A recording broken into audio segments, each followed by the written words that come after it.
इच्छा तिथे मार्ग याचा प्रत्यय सांगलीमधून पाहायला मिळालाय। उच्च शिक्षित मृदुला कुलकर्णी या शेतकरी महिलेने प्राध्यापिकेची नोकरी सोडून आपली वडिलोपार्जित 7 एकर शेती करण्यास सुरुवात केली आहे। शेतात विविध पिकांचे उत्पन्न घेऊन वर्षाला तब्बल 15 ते 20 लाखाचे उत्पन्न त्या घेत आहेत। सांगली जिल्ह्यातील वाळवा तालुक्यातील आष्टा येथील उच्च शिक्षित मृदुला कुलकर्णी यांना सुरुवातीला शेती करण्याचा छंद होता। नेव्हीमध्ये कार्यरत असलेले मकरंद कुलकर्णी यांच्याशी 2004 साली त्या विवाहबद्ध झाल्या। सुरुवातीला त्यांनी आष्टा येथील एका कॉलेजमध्ये प्राध्यापिकेची नोकरी स्वीकारली, मात्र तेथे मन रमले नाही। त्यांनी 2008 साली आपली वडिलोपार्जित 7 एकर शेती करण्याचा निर्णय घेतला।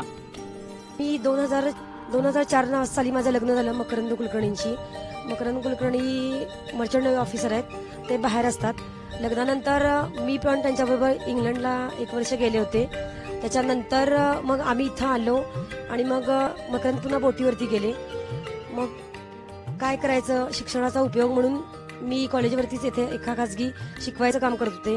नंतर पुन्हा असा विचार केला की आपल्या शिक्षणाचा आपल्या शेतीसाठी उपयोग करून घ्यावा, किंवा दुसऱ्यांच्या बांधलिकेपेक्षा आपण स्वतःचं शेत आहे तर डेव्हलप करावं, म्हणून मी शेतीकडे वळले।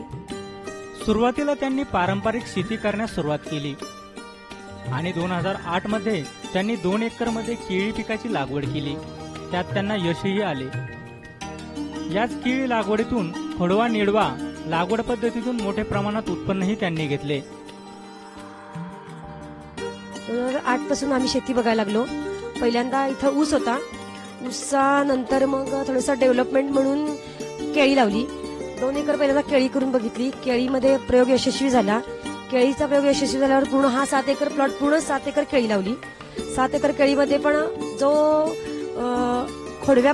लागणीपासून खोडवा आणि नेडवा अशी 3 पिकं घेतली। लागणीच्या पिकाला केळीच्या जेवढा 48 किलोचा घड पडला तेवढाच नेडव्याच्या पण घडाला पडला। त्याच्यानंतर थोडंसं आधुनिक व्हावं म्हणून थोडंसं पॉलिओसकडे वळलो। त्यासाठी इकडच्या जवळपासच्या शेतकऱ्यांकडे जाऊन जरा माहिती घेतली, पॉलिओस बनवलं। पॉलिओसमध्ये ते लाल आणि पिवळी ढबू मिरची लावली।